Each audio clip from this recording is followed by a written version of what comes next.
Sebo mkamange tukwaniriza ku TV ezenjawulo obulamu buli butya Kenzo.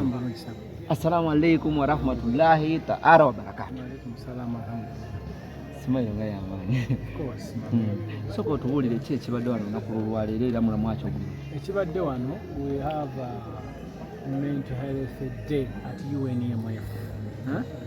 Okubanga to making awareness nti mental health is real, most especially in our business.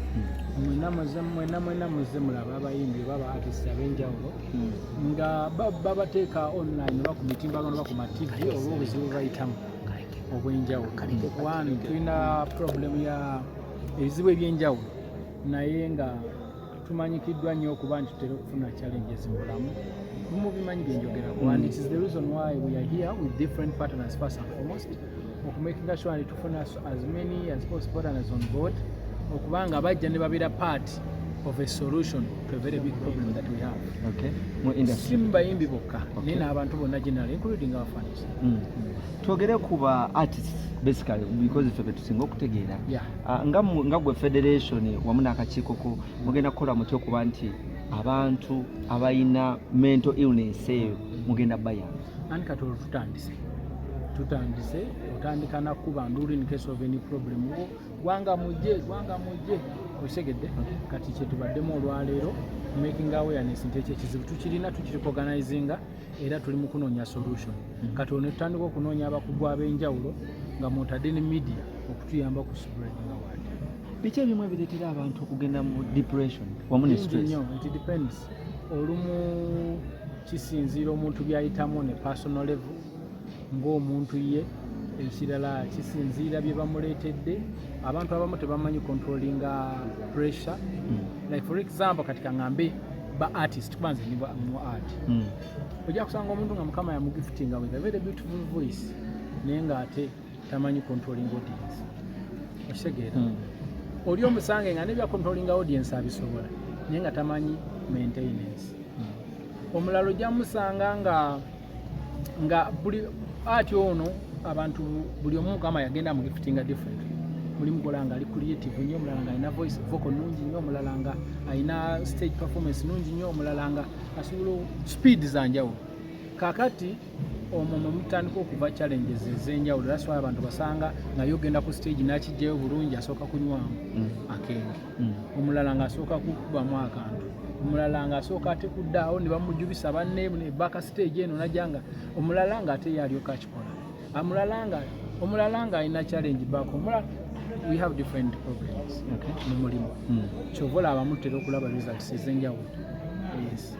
Lwaki bagamba nti in life you can defeat or be defeated. Some people lose battles. Abasinga boogera ku mental problem abayimbi gye balina bagireetinga ku drugs nti gye basinga okukozesera esinga batawaanya. Ebiseera ebisinga abantu balowooza nti drugs naye nga bwenkunyonyodde si bwe kiri. Omuntu asobola okufuna pressure nezimuleetera ogenda mu depression.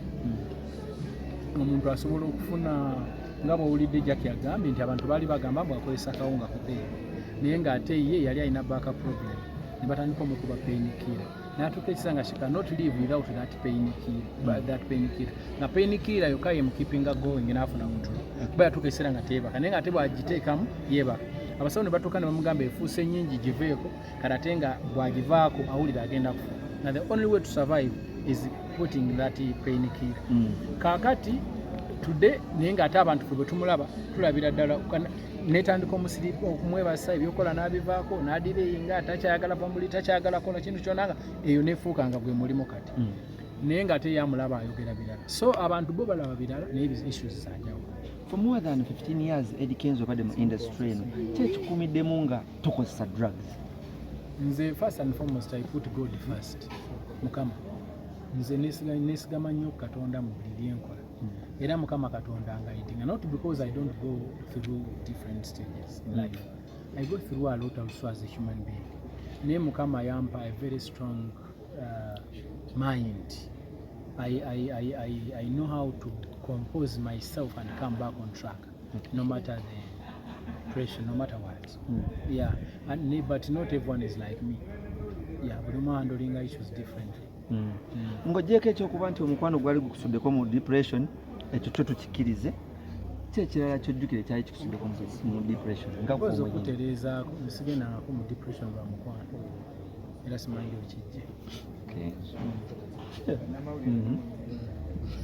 nandigati kunnyonnyola depression yaliwo era byalitya nange nkunnyonnyola ekyali okimanyi omukyalo we yakulekawo olwema n'agenda era ebigambo byayitingana nti wagenda mu depression ate tetuli ku bigambo tuli ku reality gwe nnyonnyola ensi depression yali etya watuuka n'okukaaba video n'eraga ng'okaaba n'amazigo buli akaaba aba depressed wali depressed kukitegedde kyekyali kikukaabya Kenzo kyobuuza saagala ojje wano ng'ozze kuprovokinga munonti ng'oza kyali ki I was emotional like any other person. It was emotions. Okay. Kyekyali kyojjukire kyali kikutaddeko mu embeera bingi nenkya nakati oyinza okufunamu tabbo n'okyankalanamu mu ngeri emu bwendala ekyo tukiyitamu ffenna nk'abantu naawe osobola kwebale kunyirira ekyo bakiddamu batya ndi kwebale kusinga kitiibwa kya Mukama owange sembera wano we are asking President. Oyina ekibuzo? Okay, President, ensonga nga zino eza mental health nga gwe mukulu wa federation bayimbi ki bosobola okubeera nogaawe tulina we tutandikira sofa because Uganda is having talent but abamu baabula olw'ensonga ezimu ng'ezo. First and foremost obulwadde bwanjawulo okitegedde ate buli omu alwalira mu stages ez'enjawulo buli omu afuna challenges ez'enjawulo nabangi nnyo bemulaba eyo abatambula naye nga te babadde balwadde obanga bakyali balwadde wano ku UNMF Mutundwe Alusut it has been a healing center. Okay. Rehabilitation for so many that you don't know that you cannot review in the news. Naye ng'olwaleero bali okkeera ku mirimu gyabwe bali mu kukola bulungi abamu twabasanga ku stages ezanjawulo ntugenda nga tutereeza in a period of that we have been here tuhiriza abantu bangi lwakuba munayewola nga bwolaba nti obulwadde buba bulwadde si buli muntu nti reactinga ku medication as the other person's time buli omu ahiringira mu time ye oluusi ne bw'otalaba waliwo ekigenda mu maaso nga tulina just kiwakanya. Where is gift of card and jam culture?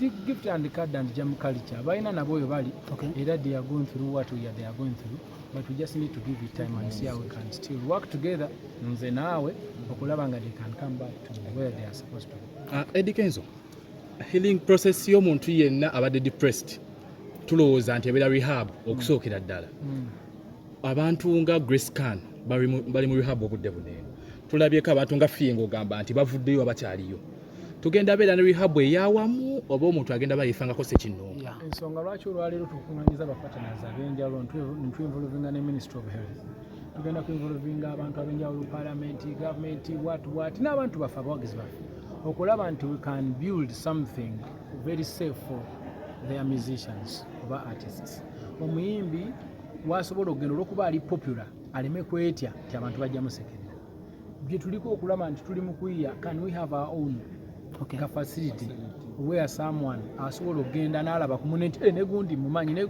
ne beeyambayamba okusinga okumutwala ne bamutuuza n'omuntu nga die hard woono ate kati ne bitabuka ono ali mumubuuza birala nti owaayi so twetaaga okuba nga tukola ebintu ebiri uniform ensonga lwaki tuli wano okulaba nga tukuba omulanga twagala kulaba nga we can have our own facility fenga ba artist because we know our problems ate ebizibu byaffe olumu bitera byanjawulo netulina okutambula mu categories ezimu nga bagambye anxiety lack of controlling of pressure what cyber harassment era ekyenyini kankusalemu ekirimu omuyimbi yenna abasinga ababeera depressed ogenda osanga root cause kibeera omuntu kyayinza okugamba nti abeera agudde oba nga aweddeko nga music aleta kya performing well mulowoozezaako ku ngeri y'obbayamba ne bannaffe banene abakyali wano ng'omuziki gugenda gusereba mpola obutatuuka mu mbeera eri ebiseera ebisinga omuntu asobola okuba nga takya performing well naye nga alyoke nakyo nga ye pulaani ye okisegeya nange kenyini ndi mu kuyiya ngeri gye mbivaamu koleeta budaanite naafe otuuka ekiseera n'okuwa okisegedde nsigamba mbu obiviiremu ddala kubanza eri mwembi okuyimba kinyumira ojja kunsanga nyimba wano nyimba wali naye nga sikyali kweri level kwenali oba kwenandyagadde kuba not because mba failed but nsazeewo kukiringamu nkole ku meeting ebadde jjidde so kati kizibu nnyo gaa nti oyo yagwa oyo yalema okujjako nga yagambye nti mazima nakola ki Nalema. nalema naye nga tanakifulumya kizibu nnyo gwe kyogere okukimugamba nti walema okujjako ng'osobodde okutegeera ye ayagala kimu but abamu babikola because balina kibeetaaga ssente mu gavumenti boolyawo n'abantu abalina okubaddukira. Do you think money is the issue? When we go to the money, it can be an issue because abantu bagala sente survive. Naye kati omuntu nga nze nakulira mu byetu nakulira mu kyalo ng'osobola okubeerawo n'olima namuli akatono twali tuliddeko ku nva ezitali mmunyu twali tunywedde ku kyatali musukaali twali tubeddewo mu mbeera yonna ne tutafa bwe mba saasobola kufa luli sisobola kufa kati so kisinzira byonna ebintu bisinzira buli omu bw'areacting abwe nagaye buli omu areactinga differently but right now kizibu nnyo okugamba nti oli ayita mu kino lwakino naye tuyinza soka moyiza ye n'ayogera siri mu kifo sirina capacity eyogerera abantu balala wabula nze nsobola okugamba nti omuntu yenna alina challenge ajje tulabe kubanga ebiseera ebisinga gwe kizibu nnyo okumanya obuzibu gye buli okujjako ng'obuzibu obulabe nti buliwa oba okitegeera